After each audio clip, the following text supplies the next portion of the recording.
Hello mga kamuks! Magandang araw na naman sa inyo. Nung araw pala na ito ay nagpunta ako dito sa bahay ng ate ko. Dahil may ipapaayos lang ako sa motor ko.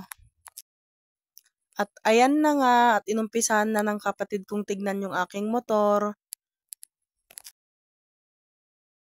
At syempre sinabay ko na rin ang magpa-change oil. At pati na rin pala gear oil. At ayan nga, pinapalitan na ng kapatid ko. At ayan, nagulat si ate ko dahil bakit daw binibideo ko siya. Sabi ko, para makasama ka naman sa vlog, ayan, natawa siya. At dahil anong oras na at gutom na rin ako, sabi ng ate ko, dito na raw kami mag-almusal. Kaya ayan, yung ulam namin, tulya, yung natirang ulam nila kagabi, at yung parang torta na yan. At ayan, kakain na ako, kain tayo mga kamuks. Nag-uulam po ba kayo ng pinalkang na tulya? Dito kasi sa Kailokanuhan, uso yung pinalkang na tulya. Hindi ko alam kung anong tawag sa Tagalog niyan, basta pinalkang ang tawag sa amin. Ang sarap mga kamuks, medyo maliliit pa nga lang siya kasi hindi pa panahon ng tulya ngayon. Masarap din po yan igisa sa kamatis, ang sarap pong higupin ng sabaw ang linamnam.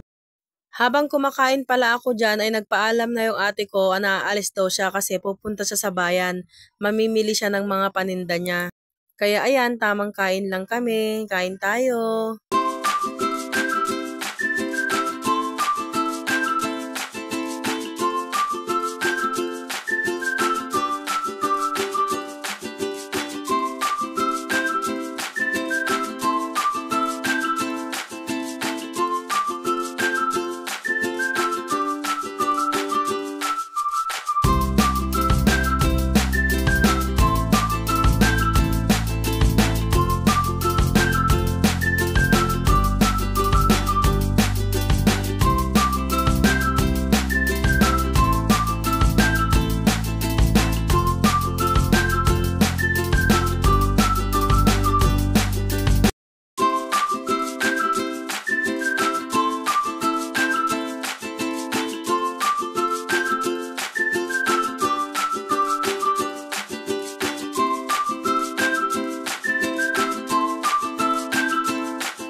Kung nakaabot pala kayo dito sa dulo ng video ko, maraming salamat. God bless po!